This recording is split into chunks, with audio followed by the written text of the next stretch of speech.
welcome into another episode of Dynasty After Dark. I'm your host, Calvin Timms, and thank you for joining me. Hope everybody had a great Memorial weekend this last weekend. Kind of nice. It's the end of the long drought of no days off ever between the New Year's holiday and the Memorial Day holiday. It's just like 4.5 months of just nothing. It's great. 5 months of nothing. But yeah, hope everybody enjoyed their day off yesterday, and I'm glad you guys can join me for the AFC West today. So today we're going to be continuing our Fantasy Impact series, going through every single team in the NFL, every single division, and the biggest changes that have come from the offseason and the NFL draft. That was about a month ago now. It's crazy how time flies, but man, we are officially in the offseason. There's been no news yet whatsoever for a couple days now, and we're really kind of just getting into training camp reports as news, which is always a good time around fantasy Twitter. So speaking of Twitter, follow me over on Twitter at TDC_Calvin. You can find my few random tweets that I put out there. There's a lot of people on Twitter that spend a lot more time on there than me, but if you want to find my occasional thought, or where you can ask me for questions and see some of the news that I am coming out with, then please come over there and be sure to follow me and yeah, shoot me a message if you're interested. So that said, like I said, today we are going through the AFC West, and this is the last AFC division. Next time we're going to be doing the NFC West, and we're going to be starting with the heaviest hitters in this division, in my opinion. So this division has just been wild, and this offseason has been an arms race, literally in every sense of the word. These teams are going out there and they are just trying to get every single piece that they can to make themselves a Super Bowl contender, and I don't blame them one single bit. So Los Angeles Chargers, no changes at the coaching staff. And one thing that after doing some self-scouting and thinking through some of my content that I've been putting out for this Fantasy Impact series, is I can tend to be a little bit long-winded. You know, I like to talk a little bit, if you can't tell by me having a podcast here. So I'm going to try it and keep it a little bit more concise. I know I've been diving a little bit deeper on some of the impacts, and it's not always the most interesting or exciting bits of information that I'm putting out there. So I'm going to try and keep it a little bit more concise. But the biggest changes for the Los Angeles Chargers so far this season, defensive wise, they have gone all out. Tried to get a lot of guys in free agency. They traded for Khalil Mack from Chicago. Got him for like a 5th round pick. It was crazy cheap. Signed J.C. Jackson, cornerback from my New England Patriots. So sad that he walked, but he's one of the highest paid cornerbacks in the league right now, and he's one of the best cornerbacks in the league. He is a very, very good cornerback. This defense is looking disgusting, and Brandon Staley, he got a bad rap last year for his defense kind of just getting destroyed for most of the season with what was supposed to be a very, very elite unit. And right now he has gotten his guys, and I'm excited to see what Staley can do. If you remember a couple years ago, he had one of the best defenses with the Denver Broncos when he was DC over there. And then the year after that, he went over to the Rams, had the best he had the best defense in the league with the Rams. Rams are still pretty good without him, but yeah, very high talented groups. And again, he's got a very high talent group here in this defense, and they just continue to get better and better and better. So really like this defense, which if the defense is taking a step up, that definitely means that the offense is going to have more opportunity. And this offense is disgusting. So everybody knows Justin Herbert, one of my favorite guys, my guys from the last few years. I was really high on Justin Herbert coming out. It only made so much sense that he was being slept on in the draft. I know he went 5 overall, but everyone was talking about how Tua should have been taken over him, and he was. And yeah, Justin Herbert shouldn't even be a first-round pick, blah, blah, blah, blah. But Justin Herbert has been a stud, and he's honestly making a contention for one of the best quarterbacks in the league already, similar to Patrick Mahomes, who is also in this division, which is also what makes this division so exciting. So, led by Justin Herbert on this offensive side, and he is going into year 3, and he just keeps getting better and better and better. So for fantasy, Justin Herbert, solid stud. He's got the rushing floor that you're looking for. He's very good in the passing game. I like his ability. He takes shots down the field, but he's also pretty accurate. He doesn't really make a ton of mistakes, you know what I mean? So Justin Herbert is a very high ceiling, very low floor, or very high floor, low risk is what I was thinking there. And he's very young as well. So, I mean, in a super flex league, he's going, and I anticipate this, but he's a top 3 pick pretty much every single startup right now. He's being valued the same as Patrick Mahomes, and I get it. I really, really do. So Justin Herbert, very, very good talent.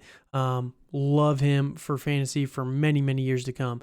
I think if you were to invest in him in a super flex league, you're not going to be disappointed, because you're going to have to give up an arm and a leg and maybe a second arm. I don't even know, but he's going to pay off for many, many years. So I really like Justin Herbert, and this offense is being led by a stud. So running back wise, this is where it gets a little bit more interesting. Austin Eckler coming back. He's going into his age 27 season here. The good news for Austin Eckler is I think it's a contract year, so that's not great news for Austin Eckler. But the good news for Austin Eckler is he's 27, and he's past the age cliff for running backs and blah, blah, blah, blah. But he really didn't have too many touches early in his career, right? He didn't really get a good workload until he was about 24 years old. So he's only been doing this for about 3 years now as a workhorse, a true workhorse back in the NFL. So there's not a ton of tread worn off of his tires at this point in his career. So there's really no signs of him slowing down due to age, like you see some of these guys that are a little bit older and they also have a ton of usage on their bodies. So Austin Eckler does not have that going on. And yeah, I really like him for fantasy, especially this season. In a redraft league, I think that he's going to be top 5 as a running back. He's going to finish top 5 as long as he can stay healthy. In a dynasty league, obviously, he's going to finish top 5 this season, but I think that you have maybe 2 or 3 more years of very valuable Austin Eckler seasons, but he is getting to the point where they're trying to limit his usage a little bit, which is why they brought in their 4th round pick, and draft capital doesn't matter, blah, blah, blah, blah. Isaiah Spiller, the universal number 2 running back for many, many months going into the last year of college football. Combine comes out. Isaiah Spiller doesn't have the best testing numbers. Everyone starts rethinking what Isaiah Spiller did in college. Oh, he isn't actually that fast, like his combine said. Yeah, but he wasn't that fast on the field. He wasn't the hit a hole and just one play to make your day kind of guy. He is someone who is he's got really good vision. He's got very quick feet, and he's going to make you pay that way. And he's a very good pass catcher. He's very, very good in the passing game. He fills a hole that this team has been looking to fill for many, many years now. Ever since they lost Melvin Gordon, they've been trying to fill the hole, and they haven't been able to. And Isaiah Spiller, I believe, is the steal of your rookie drafts right now. Like I just said, Austin Eckler, if he stays healthy, top 5 running back. But the last couple of years, he's gotten banged up a little bit more and a little bit more. Austin Eckler's biggest downside is he's a smaller back. He's about 205, 210 pounds. Maybe he's bulked up a little bit more. The dude is a rock solid wall of muscle. It is ridiculous how in shape he is. He makes me just look he makes me feel so bad about myself. It is crazy. So Austin Eckler, he's bulked up a little bit, but he is still a tiny guy. He's not a big body. He's not a big frame. He's filled out the frame very well, but about 210, 215 maybe on a good day. So Austin Eckler is tiny. Isaiah Spiller comes in at like 225, 220 right there, which is the perfect role or perfect weight that you want to see your running back at. And he's going to be used in more of the red zone area. They've already said that. So I like Isaiah Spiller quite a bit. People are still high on Josh Kelly for some reason. I have no idea why. Larry Roundtree still gets a lot of buzz. You can see right here, Josh Kelly was a 4th-round pick 2 years ago. It wasn't even the same coaching staff. Clearly, Staley likes what he saw in Isaiah Spiller. So go get Isaiah Spiller in the top of the 2nd round, mid-2nd round of your rookie drafts. The dude is going to be a stud. And if anything happens to Austin Eckler, Isaiah Spiller is the perfect plug-and-play guy for that role. So there's a lot of upside with Isaiah Spiller. There is a very high floor, in my opinion, for Isaiah Spiller. Again, steal of NFL drafts, rookie drafts right now for fantasy football. Now, really quickly, touching on the offensive line. This offensive line is still very, very good, very scary. They even improved the right side of the offensive line a little bit by bringing in Zion Johnson in the 1st round. They are just looking to continue to roll. Biggest problem right now is probably their right tackle that they're hoping to replace whenever possible. But they have, they're going to be a week there at the right tackle, a little bit longer, but we will see if they can patch that. It clearly didn't limit them too much last year. This offense was still extremely good, but this division is much tougher with the defensive ends that they've got all over the board. So it is going to be a little bit of weakness, but I think that they'll be able to manage that just fine. Now, tight end, and I'm trying to go a little bit faster, like I said, instead of dwelling on some of these less important pieces a little bit more. These videos have been about 55 minutes on average, so I'm trying to cut it down to about 45 if I can. We will see. So I'm going a little bit quicker. Let me know what your guys' thoughts are. And with that, I'll just plug it real quick. Be sure to like, comment, and subscribe if you're watching this over on YouTube, or be sure to subscribe for the podcast wherever you're listening to this. If you're listening to the audio only version of it, I appreciate you guys. So that said, tight end position for the Chargers. We have Gerald Everett as a free agent coming over from Seattle. They've got Donald Parham. He was the one that, if you remember the play last year, caught the touchdown pass and then started convulsing. They had to take him to the hospital. It was a really scary sight. But Donald Parham is coming back this season. He's kind of interesting for a deep stash in your dynasty leagues, but Gerald Everett is definitely the one that is most interesting. He replaces Jared Cook as tight end. Jared Cook is still an unsigned free agent at this point in time. So they used Jared Cook quite a bit last year. I think that he's going to be not the primary focus in the passing game, but he's a decent stash. I think Gerald Everett has decent upside, but I think he has a very low floor like most tight ends. But he is a little bit sneaky. This guy, if you remember, he's been around the league for a little while now. I think it's all West teams. He started with the Rams, then the Seattle. Now he's with the Chargers. But yeah, he was someone who had a very high pass catching report card coming into the NFL is how to put it. I'm trying to think of what the best phraseology for that is, but he was very touted as a pass catcher. Hasn't really been using that skill set to the best of his abilities the last couple of years, but I think that this is a great landing spot. I think it's a 1-year deal, so we'll see what he can do with Justin Herbert, who, again, I think is one of the best quarterbacks in the NFL at this point in time.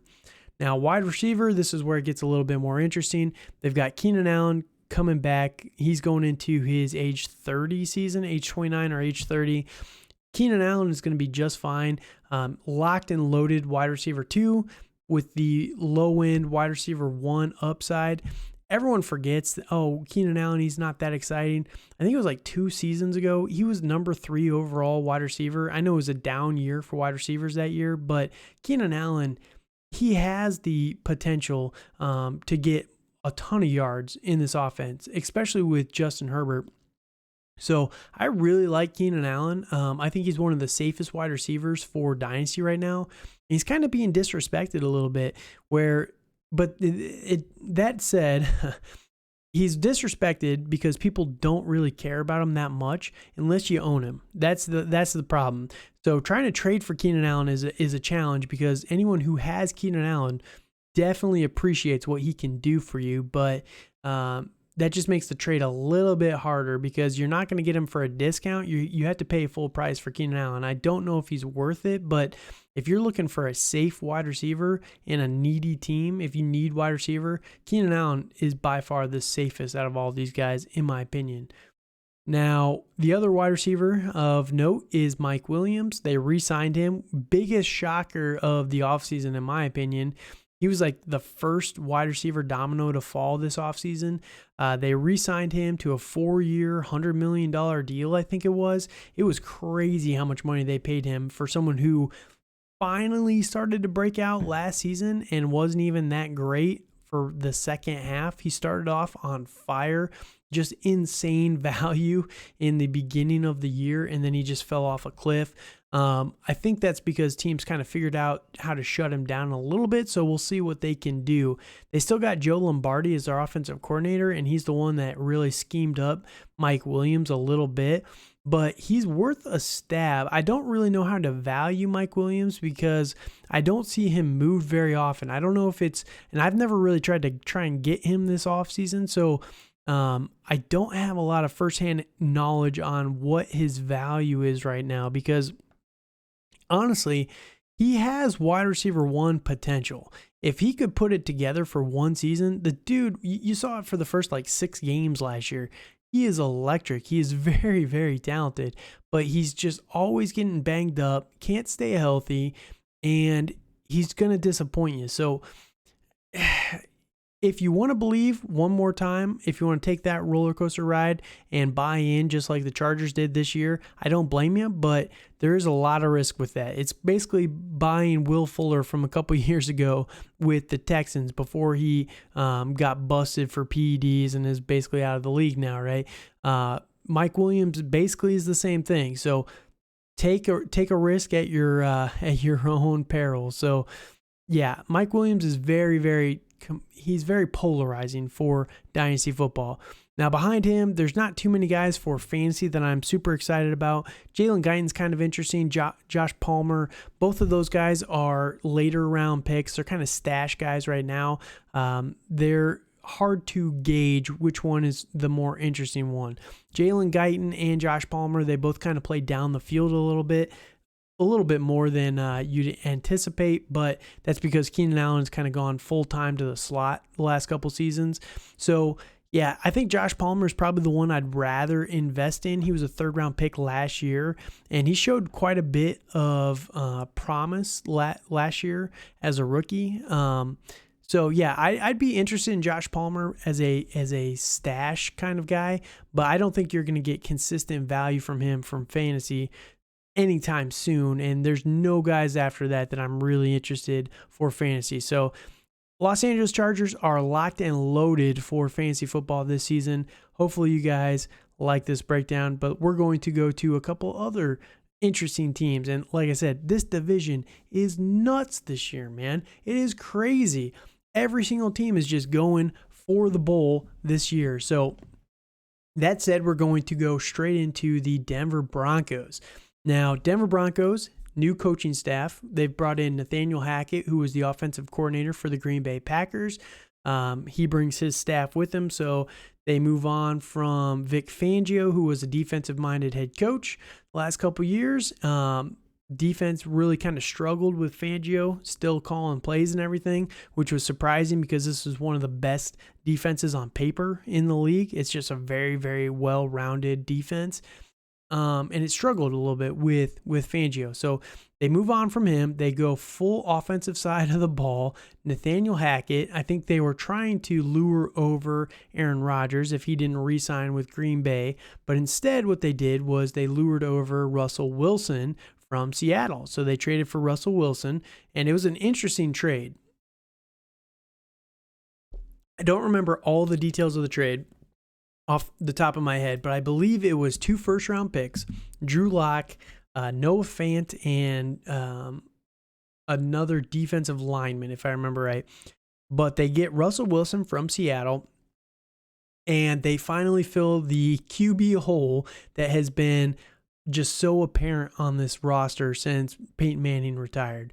And this is so exciting because For years now, we've been talking about let Russ cook over in Seattle, and Pete Carroll being the head coach, being an old curmudgeon-y coach, is just never going to do that. He's been focusing on the running game and just not letting Russ be Russ the last couple of years. And when he did let Russ kind of cook it up, it was very exciting for fantasy and for real life football and for football in general.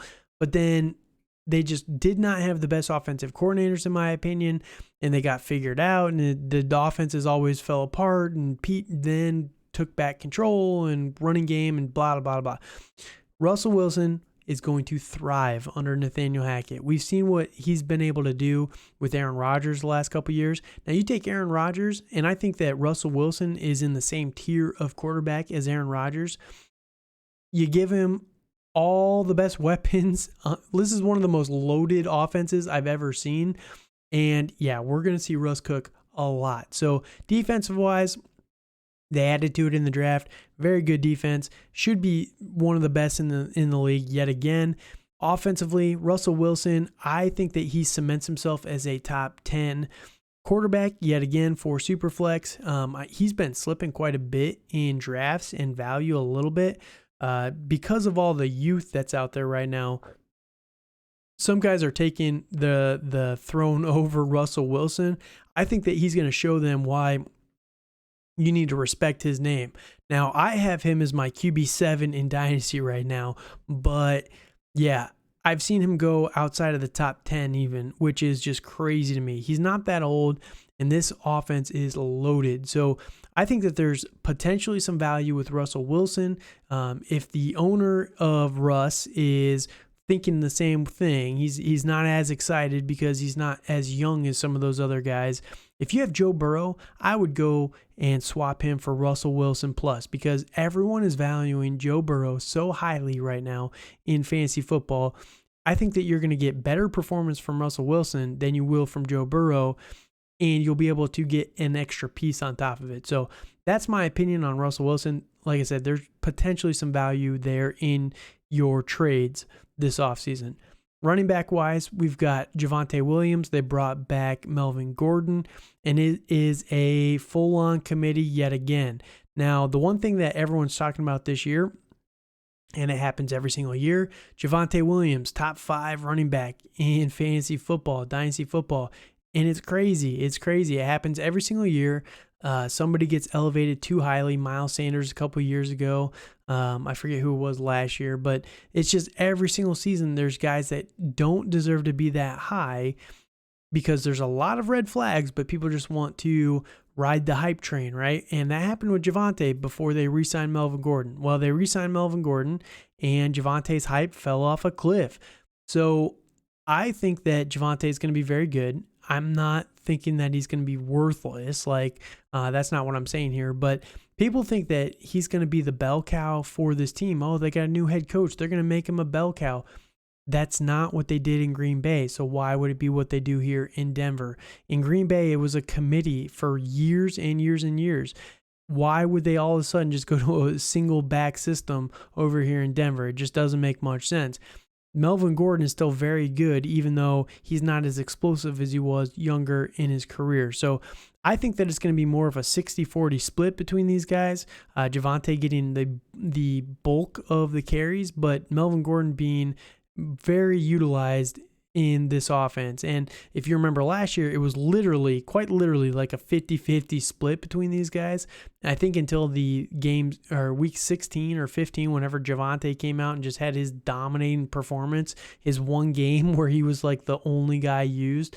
And showed why everyone should be all hyped about him. Honestly, you should be hyped about him. But the problem is he's not going to get the workload to justify that hype, right?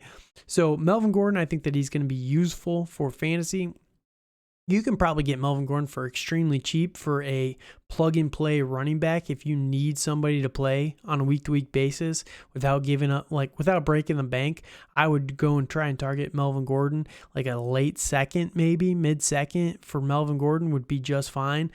Upper second, I'd probably still want to go for someone like Isaiah Spiller, Rachaad White. Those guys, I think, have more upside than Melvin Gordon, where they're going to be utilized as well as the upside of if the guy in front of them goes down, they're going to have a massive uptick in workload. If Javonte Williams were to go down for any reason, I don't think Melvin Gordon's going to get a ton of carries. I think they use more of Mike Boone in this offense. So that's why I would probably shoot for a later second for Melvin Gordon if you can get it and you need a running back desperately to compete this year. That's my thoughts there. Javonte Williams, he's a top 10 guy. He's not a top 5 guy. We got to calm down with that hype. Until he's got a workhorse role, you can't just crown him already. So that's my thoughts on the running backs. Tight end wise, it's very interesting. Everyone is extremely excited about Albert Okwuegbunam. I think that's how you say it. But I'm not that excited, to be honest with you. I know Russ likes to target the tight end position in the red zone, but I think that Greg Dulcich is actually very interesting. He was a 3rd-round pick by this new coaching staff, their 2nd overall pick in this draft, and he was one of the most exciting, athletic, just pass-catching tight ends in this class. Now, this class, everyone talked about, the tight ends kind of suck, and they did because they're not well-rounded tight ends. But Greg Dulcich is basically like an Evan Ingram type of tight end. He's not a blocking type of tight end where Albert O is, right? This team moved on from Noah Fant. They need somebody that's going to be a threat in the tight end passing game, and I think that's going to be Greg Dulcich over Albert O. So if I'm targeting a tight end for Denver, it is going to be Dulcich over Okwuegbunam, but that's up to you to decide. There's a little bit of that learning curve with rookie tight ends, but if they use him more just for the passing game, that's way better for fantasy. So I'm going for Dulcich personally, but I leave that up to you. Now, wide receivers, this is where it gets so fun for fantasy. You got Jerry Jeudy, you got Tim Patrick, you got Courtland Sutton, and then you got KJ Hamler. All these guys are very high picks over the last couple of years, except for Tim Patrick. And yeah, which one is going to be the guy? So literally everyone is planting a flag on one of these guys. I don't know who it's going to be. If I had to pick, I would go with Jerry Jeudy out of all of these guys. And if you look back at Russell Wilson and his time in Seattle, it's literally going to be whoever he has the mind meld with is going to be the most valuable for fantasy, which was his Tyler Lockett, Doug Baldwin type of receiver. Typically, that's more the slot wide receiver, which is Jerry Jeudy. Jerry Jeudy was a 1st-round pick, very, very talented. But honestly, Courtland Sutton has all the opportunity in the world here. He's a big body guy. He's more of a DK Metcalf type, not DK Metcalf, not the same kind of athlete there, but he's just a bigger outside wide receiver. And then Tim Patrick, again, he's a big guy. He's a big play kind of guy as well. He's the undrafted hero where nobody really respects Tim Patrick, but he's been killing it over the last couple years. So I don't know what to tell you for these guys. And then you got KJ Hamler, who was injured all last year with a torn ACL. 2nd-round pick, hasn't really performed, but neither has Jeudy.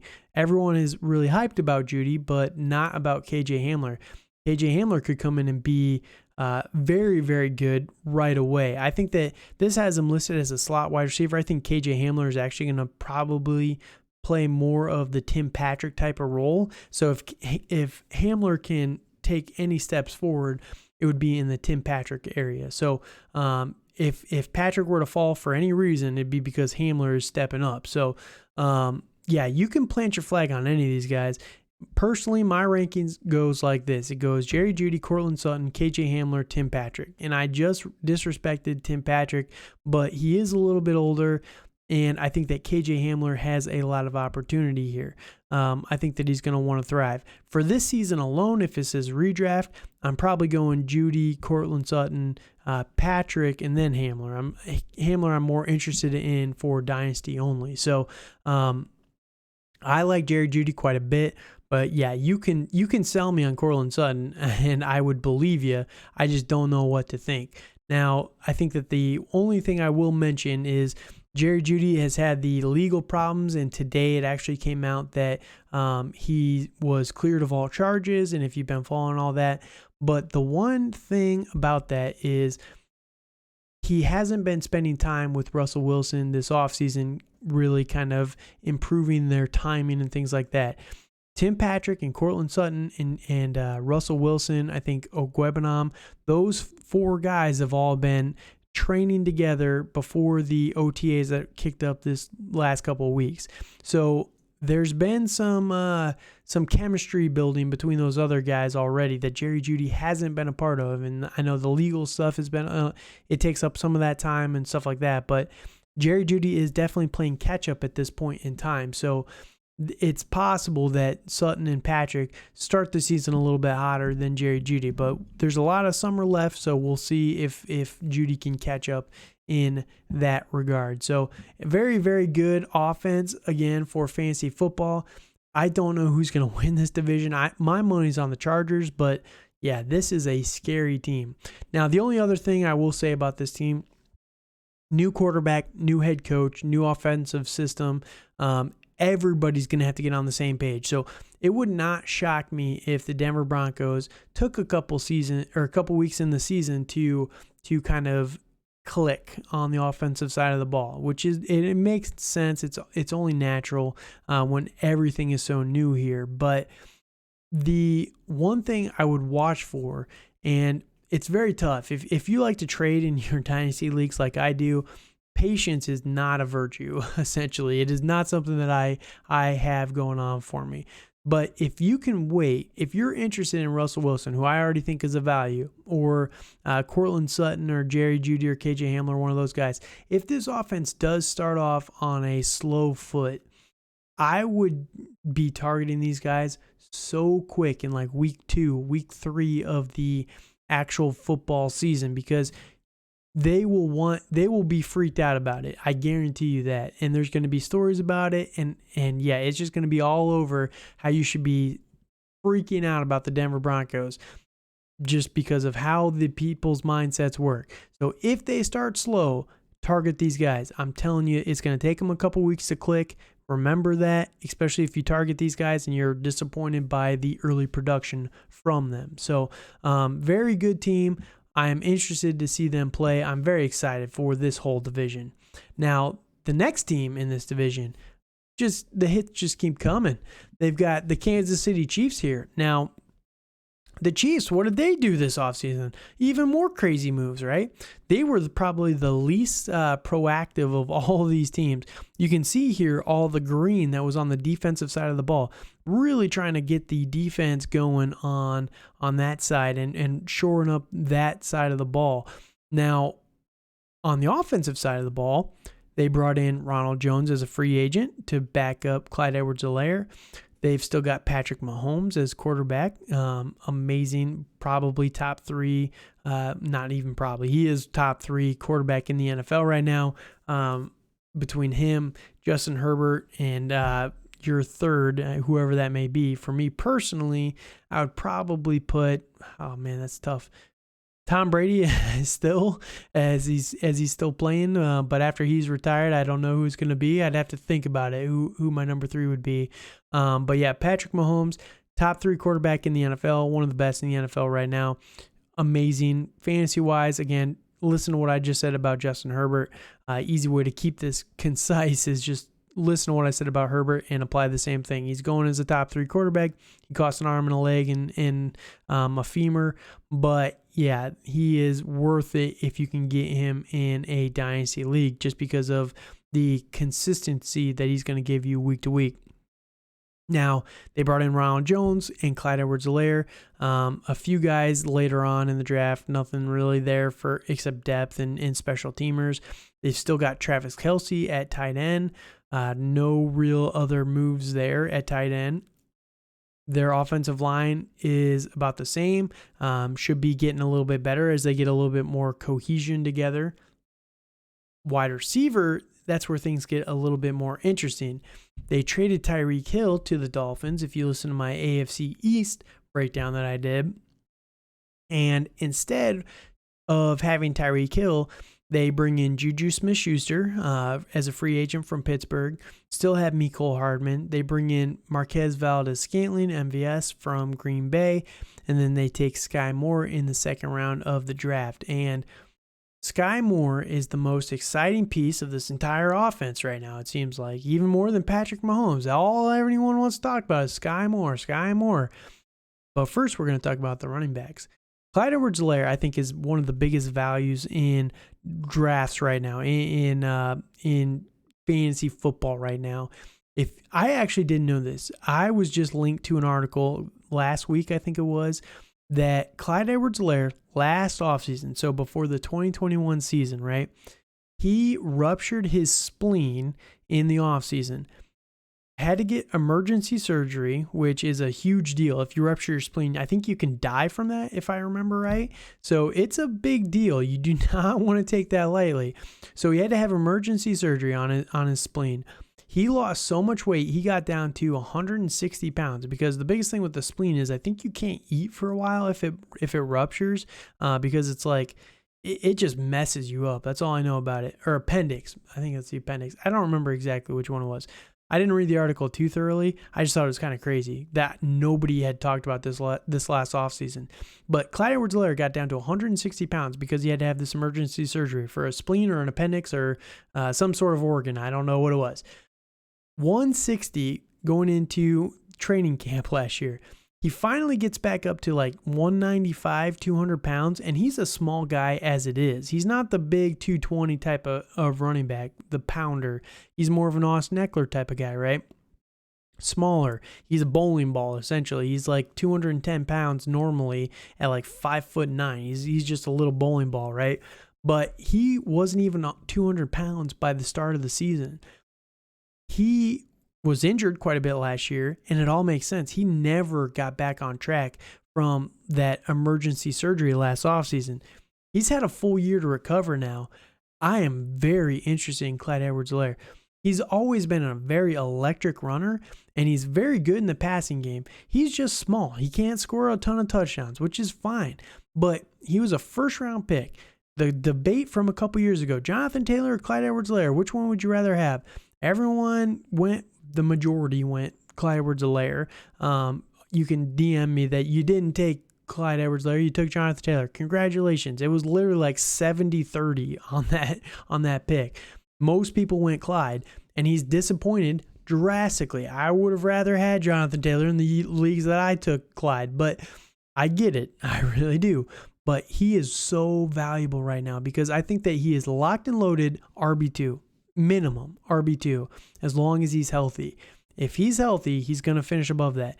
And he has potential, again, for bottom RB1 numbers. Just based on the passing game, they lost Tyreek Hill. That's a lot of passes that need to go elsewhere on this roster.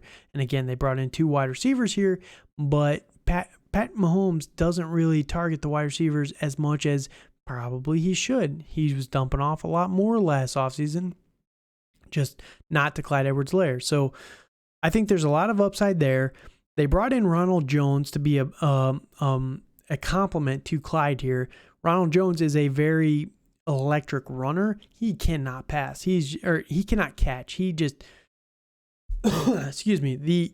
When the ball gets to Ronald Jones' hands, it's just does not it's not a cohesive match between those two. The ball in Ronald Jones' hands just don't mix, right? They're oil and water. So Ronald Jones is probably going to have quite a few touchdowns on this team this year. He is not going to get much use in the passing game at all. I think it's all going to funnel through Clyde Edwards-Helaire. So I like that quite a bit right there. Now, you look at the tight end, Travis Kelce, still locked and loaded, getting older. He's definitely starting to hit the decline in his career. Not as explosive as he used to be, but he's still going to be good enough for one last ride before he rides off from the sunset. I think he needs a new contract because he's a free agent next year, if I remember right. And if that's the case, this could be the last year of Travis Kelce, and then he's done, because if he's not with the Chiefs, I don't think that he's going to get the same kind of production anywhere else. And yeah, that'll be huge. But this year, I like Travis Kelce quite a bit.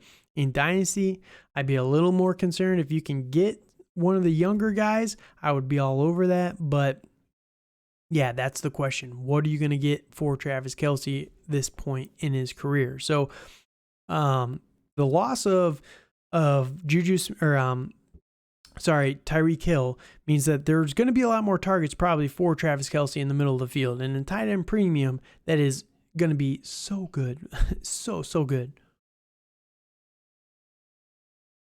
But that said, I think that Clyde Edwards-Helaire is going to be the biggest beneficiary. He's going to see a lot more of a usage in the passing game.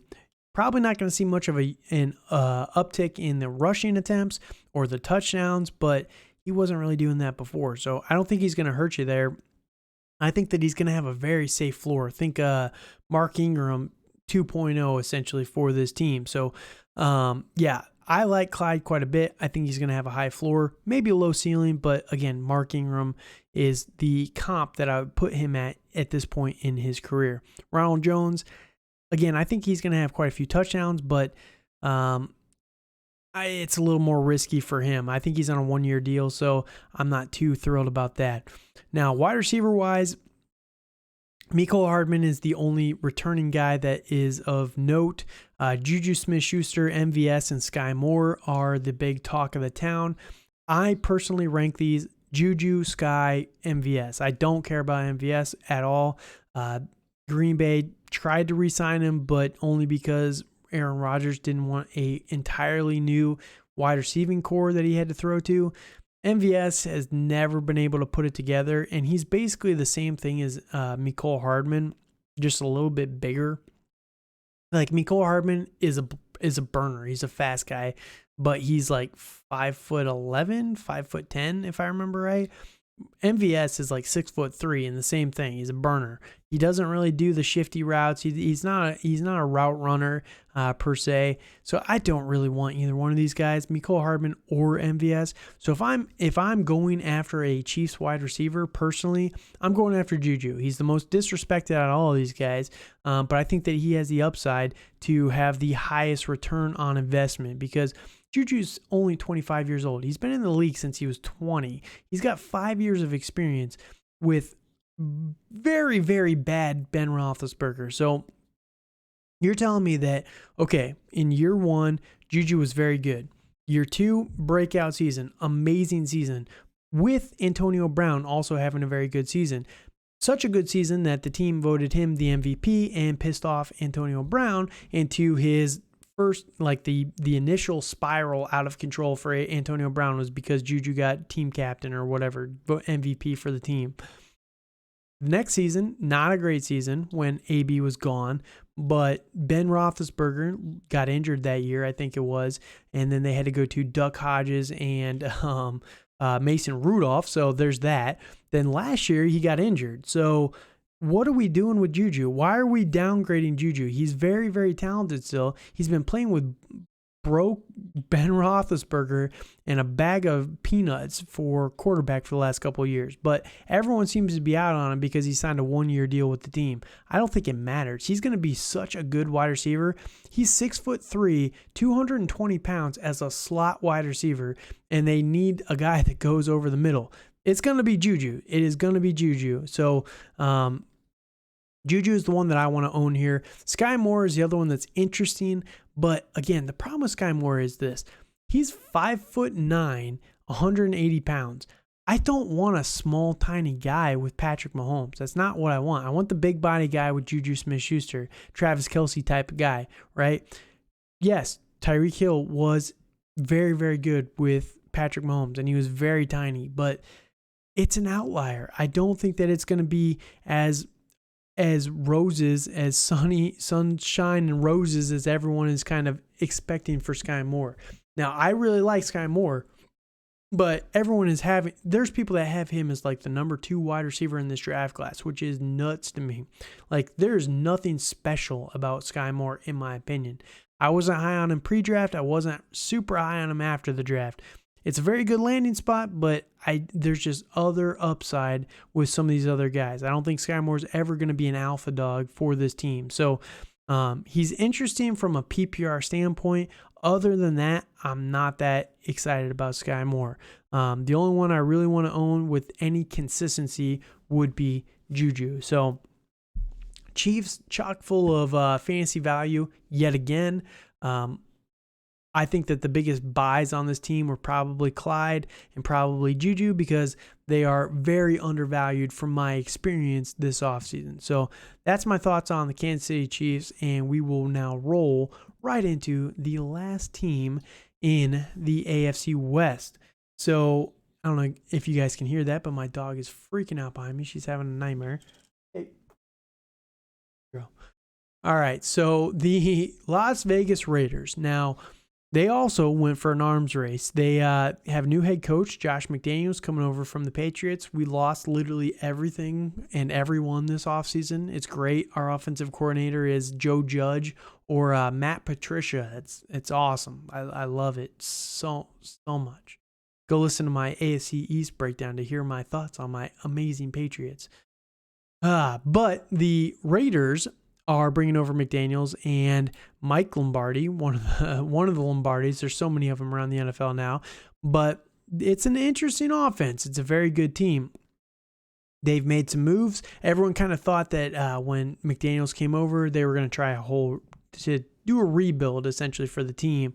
They did not do that. They went all in on this season, it feels like. So they've still got Derek Carr calling plays at quarterback.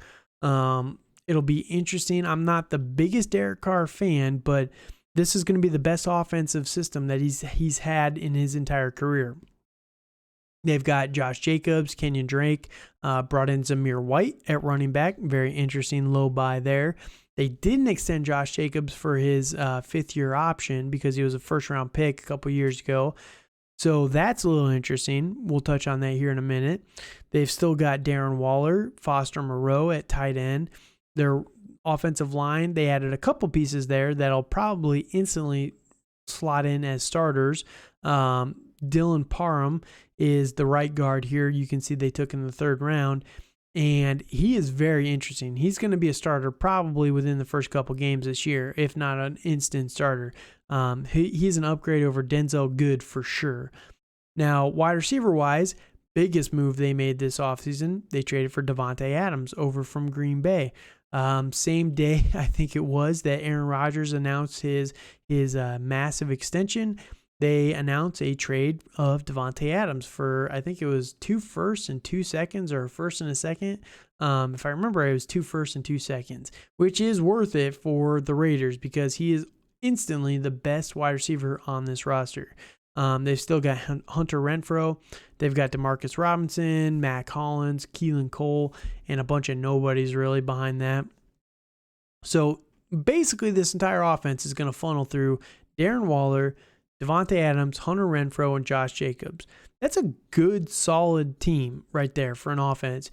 And Josh McDaniels, again, is going to have one of the most exciting offenses that he's been able to coach for a while because the last chance that he had a very exciting roster just in terms of playmakers like this was not even with the New England Patriots. It was probably, I don't even know, 2010 when he was with the Broncos. I mean, at least Tebow wasn't a great quarterback, but the team was pretty loaded at the time. So, the Patriots have been disappointing from a skill player perspective for many, many seasons. So, you take all those creative offensive plans, and I do have my problems with Josh McDaniels' offenses, but he is very creative at least. So, you take that over here with Derek Carr. What are we doing with Derek Carr? I have Derek Carr as a upper QB2 for fantasy football. I don't think that he's going to be able to finish as a QB1. He doesn't have the rushing upside that it would be needed. He's also a little bit too conservative for my liking. Now, Davante Adams could change that a little bit because Davante Adams is a little bit more explosive, but I think Derek Carr is a little bit too conservative and doesn't have the rushing to get top quarterback numbers.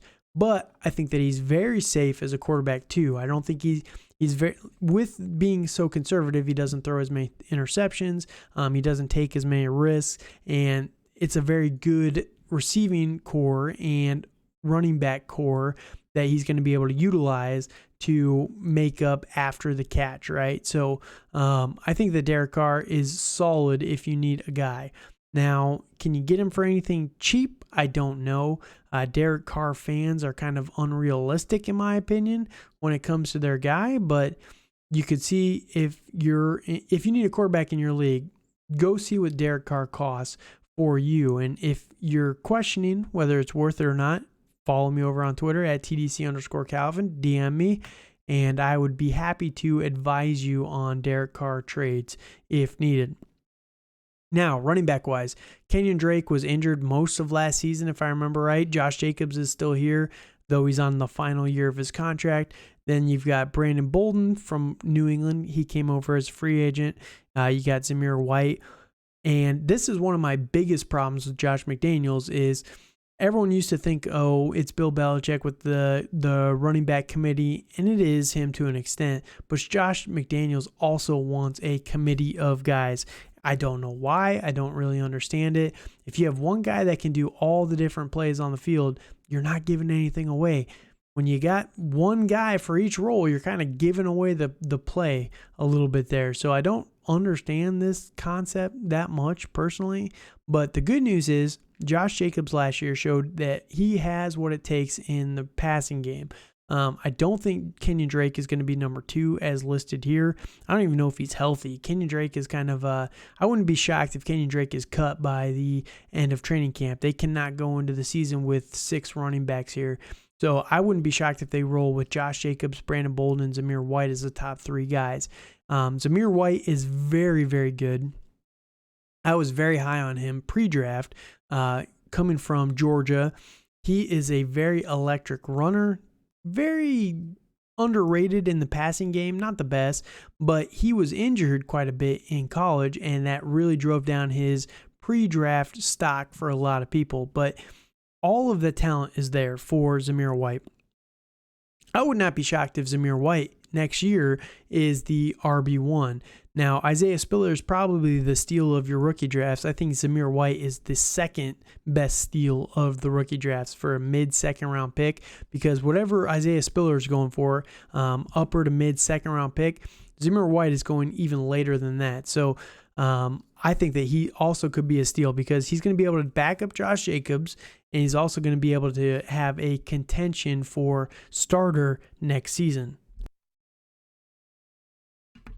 So running back wise, it's very interesting. Josh Jacobs is interesting.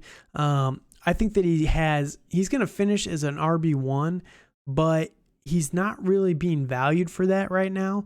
That creates a little bit of value in my opinion, but it's hard to tell what your thoughts are. If you can get him for cheap, I would invest, but some of my leagues, you can kind of make some decent offers for him, but others, it's just like they want top 5 running back price for Josh Jacobs right now, and it's kind of crazy. So there's potentially some value, but you gotta figure out for your league settings.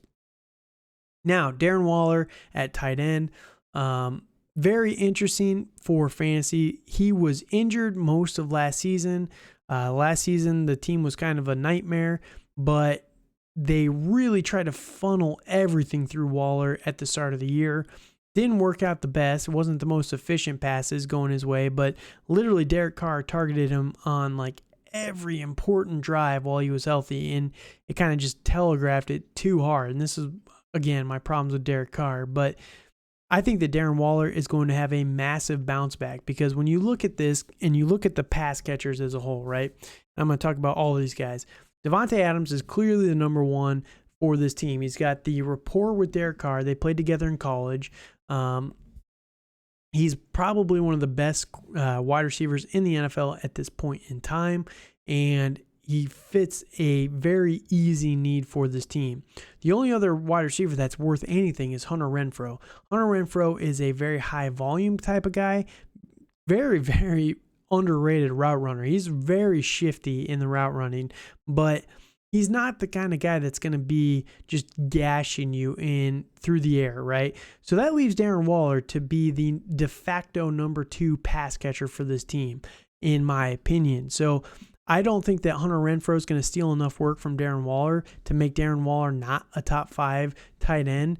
And the volume, if you think back just 2 years ago, Darren Waller had over 100 catches, over 1,000 yards, which for a tight end is nuts. He's a massive dude. He's a massive threat in the red zone. And Derek Carr didn't have the prettiest passes to him last year, but he still targeted him a crap load inside the red zone, and just whenever the need arose to really just dump the ball off. So I think that Darren Waller is going to probably have over 100 catches this year. I would not be shocked by that if he gets back to that. Everyone remembers what Gronk has done with Josh McDaniels. Now, you take that out and you put a better pass catcher in with a worse blocker, and yeah, I would not be shocked if Darren Waller has over 100 catches and 1,000 yards this season. Has a massive bounce back for fantasy. So, yeah, Darren Waller is going to finish probably top 3 in tight ends this season, in my opinion. Now, Davante Adams, I still think that he's wide receiver 1 pretty easily. I've seen people undervaluing him quite a bit this offseason. So if you can get Davante Adams for cheap, I don't care that he's 29 years old. The dude's going to play probably until he's 33 at an elite level. And yeah, I'm all over that if it's me. So if you can get Davante Adams for like a first and a second, or like 2 later firsts or something like that, I would definitely be all over that. I saw someone trade Devonta Smith for Davante Adams straight up in a league that I'm in. It's crazy, man. Devonta Smith has done nothing. Davante Adams is the number 1 for this team. It might not be the best team, and might not be Aaron Rodgers, but he's still going to eat in this offense. So I really like Davante Adams. That's my thoughts on him. But yeah, Hunter Renfrow is the last guy here. I think that he's going to be very useful for PPR. Not really going to be a touchdown monster. I think most of the touchdowns are going to go to Adams, Waller, and probably Josh Jacobs through the air, if I had to guess. But yeah, it's tough to say. Hunter Renfrow, I think he's probably going to have like 80 to 90 catches, maybe 100. Maybe he breaks the 100 mark. I don't know. I doubt it personally, but I could see him having about 80 to 90 catches for about 900 yards, maybe 3 touchdowns, which is a solid floor, don't get me wrong, for a wide receiver 3 in your team. And he's going to cost you maybe a 3rd-round pick, maybe a late 2nd-round pick. And I think he's worth it at that point because he does have a connection with Derek Carr. He's more proven than some of those guys like Jalen Tolbert with Dallas, for example. So, yeah, he's worth at least a late stab if you're looking for just a consistent wide receiver, but not an elite type of guy. So, that is the Las Vegas Raiders. Very interesting division, very competitive division, and I'm excited to see what these guys can do this offseason. So, yeah, I'm looking forward to it. Hopefully you guys enjoyed this, and I was not able to keep my time down, but there's only one more division, and then I'm going to be getting back into shorter content. And real quick before we go, I'm going to just throw it out there. I'm going to be starting a new series of podcasts next week after I finish this Dynasty Fantasy Impact series that I'm doing here. And it's the Rate My Roster series that I'm going to be doing. And I'm not going to be doing these every single episode, but I'm going to be throwing them in here and there. I've already got a couple of them done. And basically what it is you send me your roster if you're really interested in being broken down here. I'm not going to put any names to it, so you're not going to be shamed in front of all your league mates or anything. I'm not going to put the league to it or anything like that. You send me your team. I'm going to fill it out, and I'm going to have it up here on screen for you guys, and I'm going to rate your team. I'm going to give it a 1 to 10 rating at the end of it based on some criteria that I'm still working out, what the actual criteria is going to be. The final criteria for the grade is going to be. So if you're interested in that, if you want me to rate your team, one of your leagues, just feel free to follow me one more time over on Twitter at TDC_Calvin. DM me your team that you're interested in the Rate My Roster reviews, and I would be happy to get you on a list. So that said, thank you guys so much for listening. Please be sure to like, comment, and subscribe on YouTube. Like the video on whatever podcast for the audio only version, and I will see you guys here in a couple days for the last episode, the NFC West. Thank you guys, and good night.